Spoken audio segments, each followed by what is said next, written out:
আসসালামু আলাইকুম। আমি বাঁধন। কেমন আছেন সবাই? আশা করছি সবাই খুব ভালো আছেন। আলহামদুলিল্লাহ, আমরাও আল্লাহর রহমতে আছি খুব ভালোই। প্রতিদিনের মতোই শুরু করছি আমার নতুন আজকের ব্লগ ভিডিওটা সকালবেলা থেকেই শুরু করেছি। সকালবেলা অফ ক্যামেরাতেই নাস্তা করে নিয়েছি, সেটা আর দেখানো হয়নি। তারপরে তো মেয়েটাকে একটু ফল খাওয়াবো।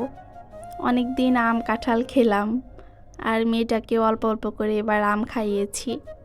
সে তো মিষ্টি একদমই খেতে চায় না, জোর করে খাওয়াতে হয়, একদম পানি দিয়ে গিলে গিলে খায়। তবুও খাওয়ালাম এবার। আর কলাটা দিদাকে বেশি খাওয়ানো হয়, তাই ভাবলাম যে কলা আম অনেক তো খেলো, এবার অল্প অল্প করে সবই খাওয়ালাম। এবার একটু ভিন্ন ফল খাওয়াই। আর আজকে আপনাদের সাথে মজার একটা ভর্তা রেসিপি শেয়ার করব। এই প্রথমবার আমি এই ভর্তাটা বানালাম, খুবই মজার একটা ভর্তা। আপনাদের সাথে আজকে সেই ভর্তার রেসিপি শেয়ার করব যে কিভাবে বানালাম ভর্তাটা। আর ভর্তাটা হলো লাউয়ের খোসার ভর্তা। লাউয়ের খোসার ভর্তা কিন্তু অনেকেই খেয়েছে, কিন্তু এভাবে কি কেউ খেয়েছেন কিনা আমাকে জানাবেন। যখন শেয়ার করব তখন দেখতে পারবেন যে কিভাবে আমি ভর্তাটা তৈরি করি। আর এদিকে সেই কচু শাকগুলা ধুয়ে নিচ্ছি। গত এক ভিডিওতে দেখিয়েছিলাম কচু শাকগুলা, এগুলা কেটে ফ্রিজে রেখে দিয়েছিলাম, আজকে রান্না করব। আর এই কচু শাকগুলো আজকে রান্না করব কাটা ইলিশ দিয়ে, যেটাকে অনেকে নোনা ইলিশ বলে। আমরা অনেক সময় কাটা ইলিশও বলি, নোনা ইলিশও বলি। এই তো কচু শাকগুলো আজকে প্রথমে ধুয়ে তারপরে ভাপে দিয়ে দিব। ভাপ দিয়ে তারপর রান্না করব। আর ভাপের পানিটা ফেলবো না, পানিটা একদম শুকিয়ে ফেলবো, যাতে করে কচুর গুণাগুণ একটুও নষ্ট না হয়, সেভাবে আজকে রান্না করব। কচু শাকগুলো একদমই চুলকায়নি হাত।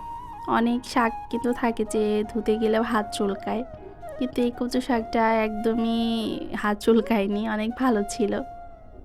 এতে ভাপ দিয়ে নিচ্ছি, কত সুন্দর সিদ্ধ হয়ে গিয়েছে এক ভাপেই। কচু শাক কিন্তু অনেকভাবে রান্না করা যায়। অনেকে শুটকি মাছ দিয়ে করে, অনেকে ইলিশ মাছ দিয়ে করে, বা অনেকে এমনিভাবে খায়।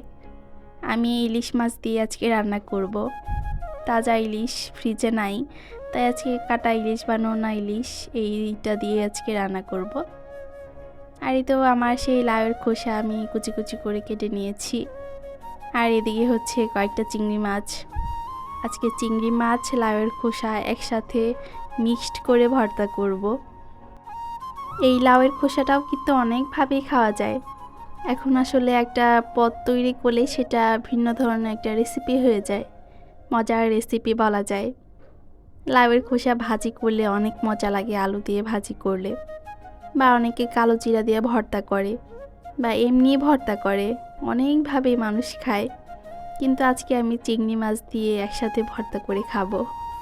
আর যেহেতু আমি ভর্তাটা খেয়েই ভয়েসটা দিচ্ছি, আসলে অনেক মজা হয়েছিল। একবার আপনারা ট্রাই করে দেখতে পারেন যে আসলে কেমন লাগে। আমার মুখের কথা তো আর মানুষ বিশ্বাস করবে না, আর যেহেতু আমি খেয়েছি, অন্য কেউ তো আর খায়নি। তাই আপনারা নিজেরাই খেয়ে দেখেন যে কেমন লাগে। আর কচু শাকগুলো আমার এদিকে ভাপ দেওয়া হয়ে গিয়েছে, এখন আমি রান্নাটা করে নিব। এই যে আমি যেহেতু ইলিশ দিয়ে রান্না করব, আগে ভাপ দিয়ে নিলাম, তারপর এখন আসল রান্নাটা করব, মূল রান্নাটা। এতে ভাপ দেওয়া শেষ। আর এদিকে আমি কাটা ইলিশ কেটে নিয়েছি। কাটা ইলিশের মাথা দিয়েছি, আর একটা পিস দিয়েছি। এই তো মাথাটা আমি ছোট ছোট পিস করে কেটে নিয়েছি। এইটা আমি এখন রান্না করব। আসলে তাজা ইলিশ দিয়ে মনে হয় আমার বেশি ভালো লাগে এই নোনা ইলিশের থেকে, যেহেতু আমি রান্না করে খেয়েছি তাই বললাম। তাজা ইলিশটা দিয়ে বেশি ভালো লাগছে আমার কাছে, একদিন রান্না করেছিলাম। আর এই তো এদিকে লাউয়ের খোসাটাও ভর্তার জন্য একদম রেডি। এখানে আমি পরিমাণ মতো লবণ দিয়ে নিচ্ছি, রসুন, পেঁয়াজ, কাঁচামরিচ তিনটে হালকা আঁচে ভেজে নিয়েছিলাম। আর লাউয়ের খোসাটা একটু শক্ত হলে হালকা একটু আগে লাউয়ের খোসাটা ভেজে তারপরে চিংড়ি মাছগুলো দেবেন, যেহেতু চিংড়ি মাছ নরম আগেই ভাজা হয়ে যায়। তাই লাউয়ের খোসাটা আমি হালকা একটু আগে ভেজে নিয়েছি, পরে চিংড়িগুলো দিয়ে একসাথে ভেজেছি কিছুক্ষণ। এই তো আমি আজকে পাটায় বাটি নিয়ে ব্লেন্ড করে নিলাম, যেহেতু পাটায় বাটতে একটু টাইম লাগবে, অনেকটুকু ভর্তা হয়েছে, তাই সুন্দর করে ব্লেন্ড করে নিয়েছি। একদম মিহি হয়েছিল আর খেতেও কিন্তু বেশ মজা হয়েছিল। যারা এখনও ট্রাই করেনি একবার হলে ট্রাই করে দেখবেন যে কেমন লাগে। লাউয়ের সাথে যেরকম চিংড়ি মাছ একদম জমে যায় রান্না করলে, লাউয়ের খোসার সাথেও চিংড়ি মাছ কিন্তু একদম জমে ক্ষীর হয়ে যায়, খুব মজা লাগে। এই তো এদিকে আমার রান্নাটাও বসিয়ে দিয়েছি। এদিকে প্রথমে একটু মশলা কষিয়ে নিয়েছি, তারপর এই তো ইলিশ মাছগুলো দিয়ে দিলাম।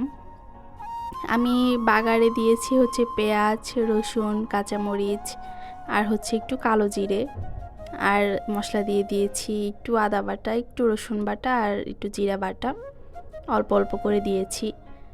আর কচু দিয়ে দিলাম, এখানে কষানো হয়ে গিয়েছে। এই তো এইভাবে কিছুক্ষণ কষিয়ে তারপর ভাজা ভাজা করে ফেলবো, তাই আমার কচু রান্নাও হয়ে যাবে। আর কচু কিন্তু অনেকভাবে রান্না করে অনেকে, আমি এভাবেই রান্না করি, আমার কাছে এভাবে রান্না করলেই ভালো লাগে। আর কচুতে আমাকে কালো জিরা দিতেই হয়, এটা সুন্দর একটা ফ্লেভার আসে, ওইটা আরও ভালো লাগে। এই তো এদিকে আমি ভাজা ভাজা করে নিয়েছি কচুটা এখন। আর রান্না আমার শেষের দিকে একটু লেবুর রস দিয়ে দিচ্ছি, যাতে গলা চুলকানোর কোনো ভয়ই না থাকে। আর আদিতার বাবার তো কচুর কথা শুনলেই গলা চুলকায়, কিন্তু এই পাতা কচুটা সে সুন্দরভাবে খায়, তার নাকি গলা চুলকায় না, এটা তার খুবই পছন্দ।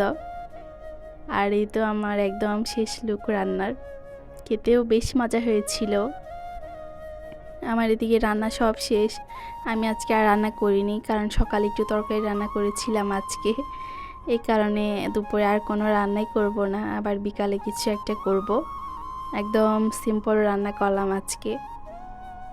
আর এই তো এটা হচ্ছে বিকেলবেলা, আদিতার বাবা ভুঁড়ি এনেছিল অনেকগুলা, আর ভুঁড়িগুলা আমি এদিকে পরিষ্কার করে নিচ্ছিলাম।